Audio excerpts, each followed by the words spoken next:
बिहार के चुनाव 2 फेजेस में होंगे। पहले फेज के डेट गैजेट नोटिफिकेशन 10 तारीख को आएगा, दूसरे का 13 को। Last date of making nominations पहले फेज की 17 को होगी, दूसरे की 20 को। स्क्रूटनी 18 और 21। विड्रॉल की आखिरी तारीख 20 अक्टूबर और 23 अक्टूबर।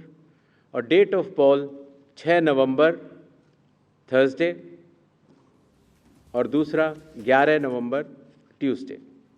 काउंटिंग 14 नवंबर को होगी और पूरी चुनावी प्रक्रिया 16 नवंबर तक समाप्त कर ली जाएगी।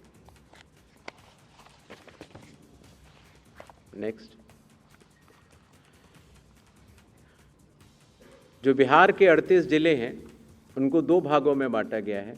जो आप पीला रंग देख रहे हैं वो फेज़ 1 है और जो आप गुलाबी रंग देख रहे हैं वो फेज़ 2 है। इसकी सॉफ्ट कॉपी आप सब लोग को दे दी जाएगी। नेक्स्ट, बिहार के आम चुनावों के साथ साथ 8 बाई इलेक्शंस भी होंगे। जम्मू कश्मीर के 2, बडगांव और नगरोटा, राजस्थान के अंता, झारखंड की घाटशिला, तेलंगाना जुबली हिल्स, पंजाब में तरन तारन, मिजोरम में दंपा, उड़ीसा में नौपादा।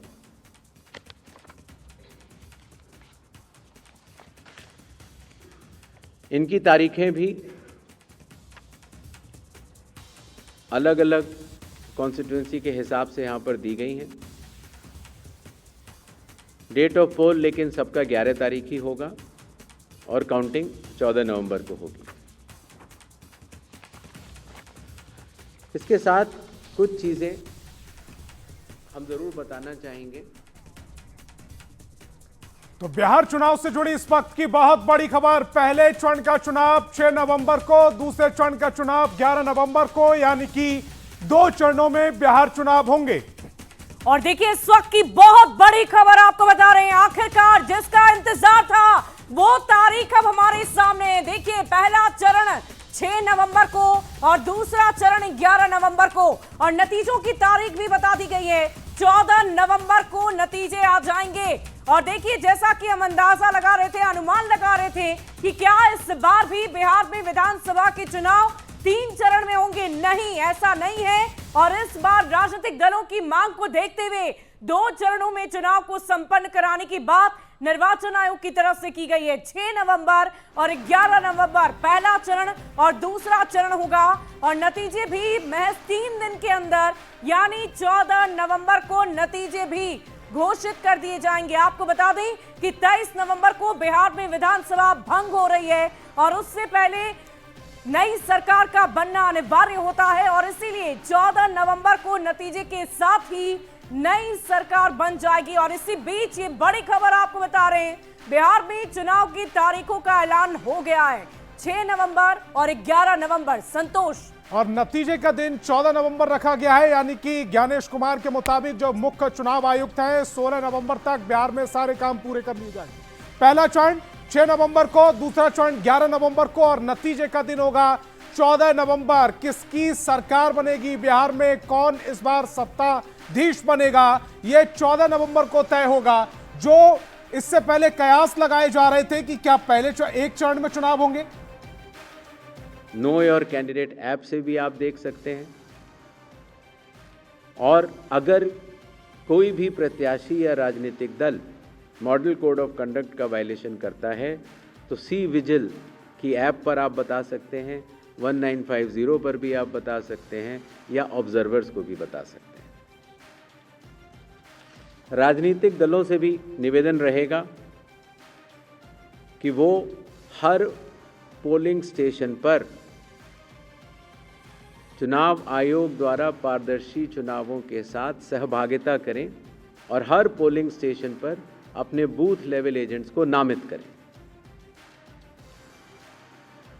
ईवीएम और वीवीपैट का फर्स्ट और सेकंड लेवल रैंडमाइजेशन अभी होना बाकी है और उसमें जरूर भाग लें, जिससे कि फर्स्ट और सेकंड लेवल रैंडमाइजेशन की पारदर्शिता का वो अनुभव भी कर सकें।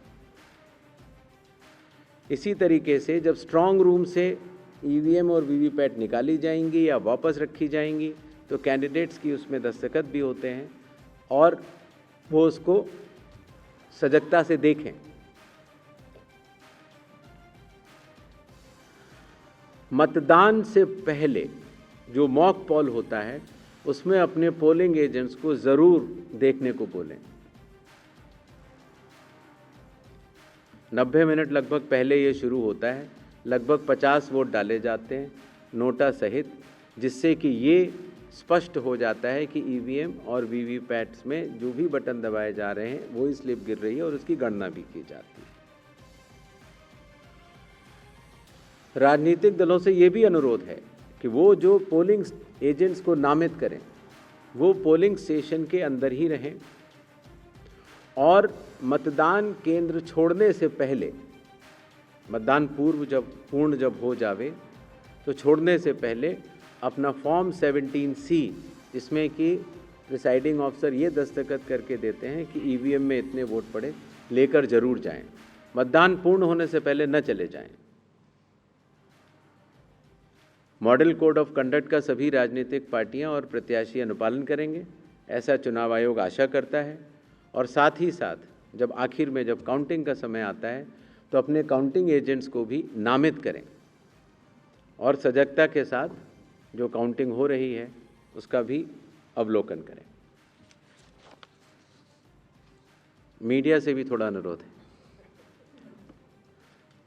मीडिया पर्सन्स को अथॉरिटी लेटर्स दिए जाते हैं जिससे कि आप पोलिंग डे और काउंटिंग डे पर कवरेज कर सकते हैं। तो जो अथॉरिटी लेटर के साथ जो शर्तें हैं उनका अनुपालन अगर आप सहजता से करेंगे तो जनता को भी बता पाएंगे कि चुनाव की पूरी प्रक्रिया कैसी चल रही है और व्यवस्था बनी रहेगी। अगर आप पोलिंग बूथ पर जाते हैं और कुछ फ़ोटो या खींचना चाहते हैं तो जैसा प्रिसाइडिंग ऑफिसर के जो भी निर्देश होंगे उनका आप लोग ज़रूर पालन करें। और आखिरी और सबसे महत्वपूर्ण, वैसे तो आप सब लोग समझदार हैं, लेकिन फिर भी आजकल के इस युग में अगर कोई भी मिस इन्फॉर्मेशन अगर आपके थ्रू कोई प्रोपोगेट करना चाहता है तो उसको बिना वेरीफाई किए आगे न बढ़ाएं। और ख़ास तौर से अगर आपको लगता है कि वो गलत इन्फॉर्मेशन है तो उसको अगर आप सूचित कर देंगे 1950 पर या सी विजिल पर तो उस पर एक्शन भी लिया जा सकता है। इन्हीं छोटे शब्दों के साथ बिहार का चुनाव बिहार के मतदाताओं को और सभी राजनीतिक दलों को और आने वाले प्रत्याशियों को सबको बहुत बहुत शुभकामनाएं। धन्यवाद। Thank you, sir. So can we start with the question and answer? Yes, please. As I already informed, we'll be taking questions in groups of 5 and then sir will be answering. Another request is kindly the question should be asked only relating to the Bihar Assembly elections. Yes.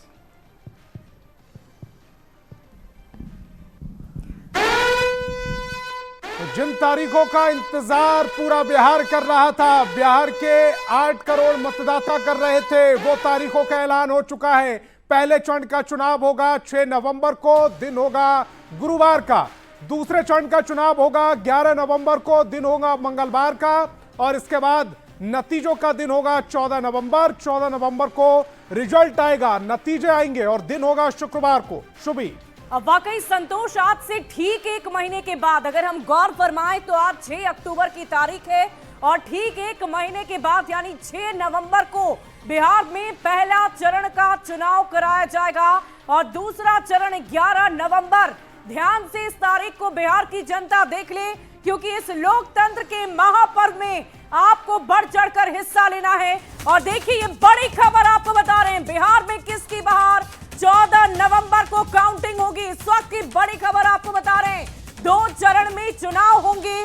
सबसे बड़ी खबर, तो बिहार में बनेगी किसकी सरकार, बिहार में आएगी किसकी बहार, ये तो भविष्य के गर्भ में। लेकिन उससे पहले बिहार की जनता को हम इस बड़े से स्क्रीन पर ये दिखाना चाह रहे हैं कि बिहार में तारीखों का निर्णय ले लिया गया है कि किस दिन चुनाव होंगे।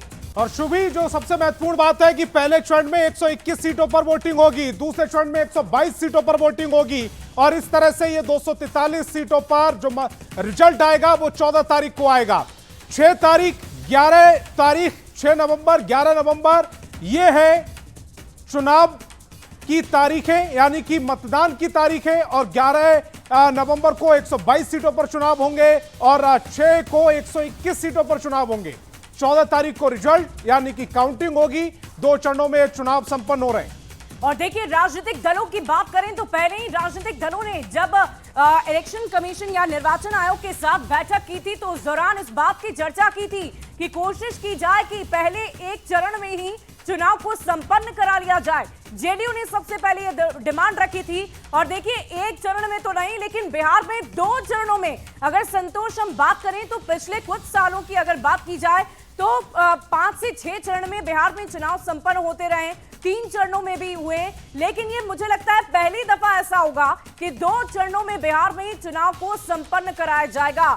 6 नवंबर को पहले चरण पर 121 सीटों पर मतदाता अपने मताधिकार का प्रयोग करेंगे और 11 नवंबर को 122 सीटों पर मतदान कराए जाएंगे। और देखिए, 14 नवंबर, ये तारीख भूलिएगा मत, इस दिन बाल दिवस भी हम मनाते हैं। 14 नवंबर की तारीख, और इसी दिन बिहार में किसकी बहार होगी, बिहार में कौन बनेगा एक बार फिर से मुख्यमंत्री का चेहरा, कौन होगा, कौन बैठेगा शीर्ष आसन पर, यह देखना दिलचस्प होगा। लेकिन उससे पहले बिहार की जनता इन तारीखों को अपनी डायरी में, अपने दिमाग में, अपने दिल में जरूर दर्ज कर ले, क्योंकि जिस तरह हम छठ का महापर्व मनाएंगे ठीक उसी तरह लोकतंत्र का महापर्व भी मनाना है।